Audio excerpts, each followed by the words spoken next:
Bienvenue dans cette nouvelle édition de l'information. Sommaire, négociation toujours en cours pour la libération de Soumaïla Cissé, le chef de file de l'opposition malienne qui se porterait bien selon son parti. Soumaïla Cissé avait été enlevé le 25 mars dernier alors qu'il faisait campagne pour les élections législatives. Face à la pandémie de coronavirus, le Maroc s'oriente vers un dépistage massif. Le Royaume a commandé de nouveaux tests de détection du Covid-19. 100 000 kits sont déjà arrivés.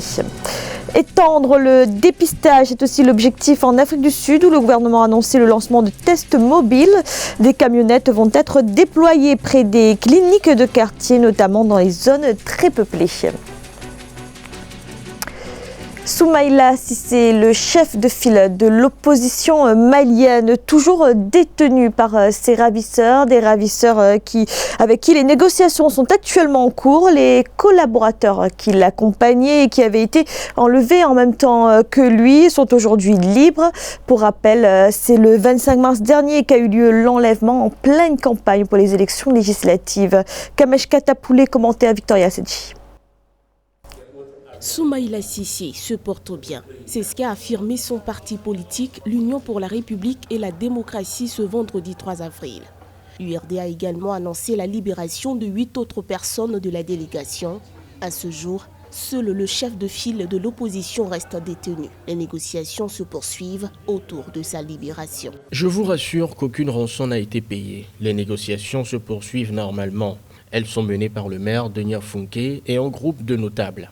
Le président de l'URD avait été enlevé le 25 mars dernier à Tombouctou dans le nord du Mali, alors qu'il était en tournée électorale pour les élections législatives du 29 mars dernier. Après son enlèvement, un comité de crise a été mis en place par le gouvernement qui privilégie la voie de la négociation.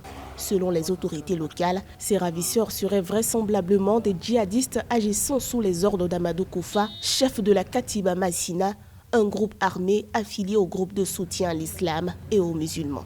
Depuis l'annonce du président Ibeka de tendre la main aux groupes terroristes, on peut s'imaginer que ces groupes également ont peaufiné une stratégie et essayé d'avoir avec eux un certain nombre d'éléments qui puissent peser dans la balance. Et enlever un leader de l'opposition comme Soumaïla Cissé, je crois qu'en termes d'enjeux et d'importance au niveau des négociations, ça peut compter. Donc je pense que là, vous avez bien compris qu'ils ont libéré l'ensemble de sa délégation, en dehors de lui bien sûr, parce que c'est l'élément central de cette négociation. Donc ça montre jusqu'à quel point aujourd'hui au niveau politique cette négociation va pouvoir prendre une certaine allure. Est-ce qu'on va le libérer maintenant? Je pense que c'est une main tendue. Les terroristes annoncent un message au gouvernement de Bamako, j'allais dire ça comme ça, et on attend effectivement qu'il y ait plus ou moins une réaction de ce côté-là pour voir un peu de part et d'autre. Est-ce qu'on met Soumaïla Cissé dans la balance en termes de négociation et quels sont les gains qu'on va obtenir? Selon les résultats provisoires des élections législatives annoncées ce jeudi 2 avril, Soumaïla Cissé a été élu au premier tour. Son parti, l'URD, a obtenu 3 sièges. Et on ouvre à présent notre page consacrée à l'épidémie de coronavirus. En Tunisie, les pouvoirs du chef du gouvernement vont être élargis et ce pour une durée de 2 mois. Le Parlement a voté cette mesure exceptionnelle à une large majorité avec seulement 17 voix contre. Le Premier ministre Elias Fakfak va donc pouvoir gouverner par décret-loi pendant les 2 prochains mois, une disposition prévue par l'article 70 de la Constitution tunisienne. Et mesure symbolique au Malawi face à la pandémie de coronavirus, le président Peter Mutharika a annoncé une réduction de son salaire, de celui de ses ministres et de ses vice-ministres, une baisse de 10% pendant 3 mois. La différence servira à alimenter les fonds destinés à la lutte contre la maladie. Grazela Tchakouté et Nathalie Mo. Solidarité, tel est le mot d'ordre face à la pandémie mondiale de Covid-19. Pour financer son plan de riposte, le gouvernement du Malawi n'a donc pas hésité à mettre la main à la poche. Le président Peter Mutharika a annoncé ce samedi la baisse de son salaire ainsi que celui de ses ministres. Il faut dire que l'impact de la maladie est particulièrement redouté dans ce pays d'Afrique australe où 51,5% des 17 millions d'habitants vivent sous le seuil de pauvreté. Je demande au Trésor de réduire les salaires du président, des ministres et des vice-ministres du gouvernement de 10% pendant 3 mois et d'utiliser ces ressources contre le coronavirus. Concrètement, il est prévu sur le plan sanitaire le recrutement de 2000 agents de santé supplémentaires, la mise en place de nouveaux centres de dépistage du Covid-19 et l'importation de produits essentiels pour lutter contre la propagation du virus. Sur le plan économique et social, le président Mutharika a annoncé entre autres la baisse des prix du carburant, le report d'échéance pour le paiement des taxes et la mise en place d'un fonds spécial pour le développement agricole. Quand on a une population comme ça, il faut faire accompagner la mesure de l'état d'urgence de la réactivation de l'état-providence. Il y a lieu de parier qu'on risque de se retrouver en face d'une résistance, non pas par désinvolture, mais par instinct de survie. Ces nouvelles mesures s'ajoutent à l'état d'urgence déclaré le 23 mars au Malawi. Le Malawi qui compte désormais 3 cas confirmés de coronavirus sur son sol. Le Maroc, lui, compte beaucoup plus de cas. Le pays qui est d'ailleurs sur le point de passer la barre des 1000 personnes infectées par le Covid-19. Face à cette hausse, les autorités marocaines entendent adopter une stratégie de dépistage massif. De nouveaux dispositifs de détection ont d'ailleurs été commandés. Un sujet de Grazia Tchakounté commenté par Victoria Sedi. Plus de masques, plus de tests. Dans sa lutte contre le Covid-19, le Maroc a franchi un cap. Le nombre de tests quotidiens est passé de 60 à près de 200 et la cadence devrait encore s'accélérer puisque la stratégie de dépistage, jusqu'ici limitée à 3 laboratoires, a été élargie au réseau des CHU. Le diagnostic par les tests moléculaires est fait de manière ciblée pour les cas suspects, les contacts des cas positifs qui, selon les chiffres, ont été répertoriés mais n'ont pas été testés. Sinon, on aurait eu environ 9000 tests effectués à ce jour, avec un taux de mortalité plus bas. Néanmoins, la campagne de dépistage massif n'a pas encore été officiellement lancée. C'est pourtant, selon certains observateurs, la meilleure solution pour contrer efficacement la propagation d'un virus, puisqu'il permet d'identifier avec précision les porteurs et leur localisation. Mais encore, faut-il en avoir les moyens? Cette stratégie a fait ses preuves en Allemagne notamment, mais aussi il ne faut pas perdre de vue que le Maroc est loin de disposer des moyens dont dispose l'Allemagne. Bien sûr, l'Allemagne a une capacité de 500 000 tests hebdomadaires. Le Maroc va certainement importer en masse des kits de dépistage. Une opération préventive qui pourrait donc changer la donne pour le Royaume.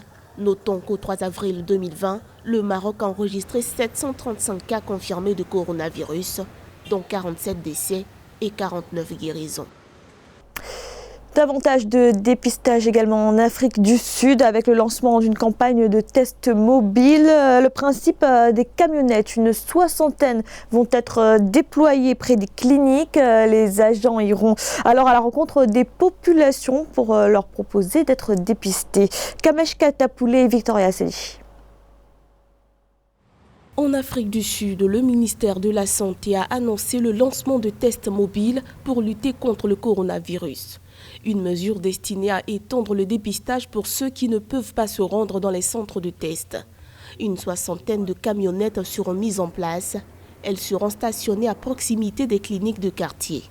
Tous les échantillons prélevés sont ensuite envoyés dans les centres d'analyse. On veut pouvoir toucher des populations différentes, surtout dans les zones très peuplées, pour pouvoir augmenter le nombre de tests réalisés. Pour le moment, les dépistages sont effectués avec des tests PCR, Polymerase Chain Reaction, qui consiste en un prélèvement nasopharyngé. Problème, les résultats mettent plusieurs heures avant de tomber. Mais les camionnettes devraient être prochainement équipées de tests comme le Gene Expert, qui permettent d'effectuer plus de dépistage avec un temps de détection plus rapide estimé à 45 minutes. Il faut dire une chose aujourd'hui, c'est que tous les pays sont à la recherche du test miracle pour réduire le temps afin de pouvoir canaliser les malades éventuels. Le test qui est actuellement en cours dans certains pays, notamment aux États-Unis et en Afrique du Sud, donc c'est un test qui a été fabriqué par un fabricant américain de matériel médical, donc Abbott. C'est un test prometteur. Je pense que ça permet d'aller plus vite puisque tout le monde en cherche aujourd'hui. Tous les fabricants s'y sont mis, mais il faut quand même pour l'instant être réservé parce que sa fiabilité n'est pas à l'ordre du jour pour l'instant. C'est ce qui explique que certains pays ne le prennent pas en compte ou encore ne le proposent pas. Pour le moment, l'Afrique du Sud ne peut analyser que 5000 tests par jour. Avec l'arrivée de ces nouveaux tests plus rapides, le gouvernement ambitionne d'en réaliser 30 000. Et sachez qu'au Burundi, la fédération de football a décidé de maintenir les championnats de première et deuxième division malgré les premiers cas de coronavirus dans le pays. Des mesures de prévention seront mises en place dans les stades lors des matchs, avec notamment la prise de température des spectateurs à leur arrivée. Le Burundi, qui est l'un des rares pays au monde où les compétitions de football se poursuivent. Dans le reste de l'actualité, l'ail sous toutes ses formes, c'est le credo de la start-up tchadienne Toum Baladna, une jeune start-up qui s'est lancée dans la production et la transformation de l'ail, très prisé dans les plats locaux. Notre correspondant au Tchad, Mahamat Ramadan, a rencontré sa fondatrice, Fatimé Ousmane Akacha, un sujet commenté par Nathalie Bo. Toum Baladna, qui signifie en arabe local l'ail de chez nous, est une jeune start-up qui veut révolutionner le secteur agroalimentaire au Tchad.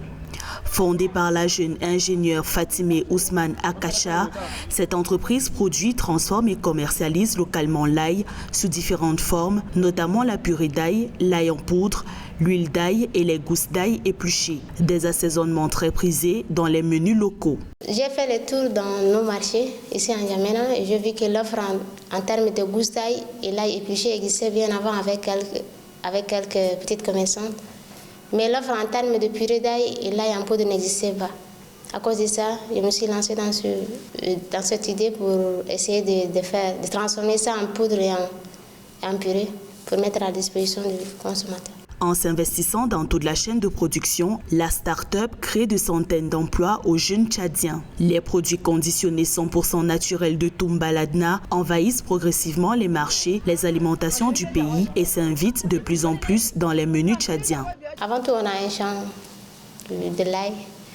On produit l'ail, on transforme ça et on commercialise l'ail. Maintenant, nos produits sont déjà disponibles dans les alimentations, dans les restos, dans les supermarchés, au Moussouk et dans nos plateformes.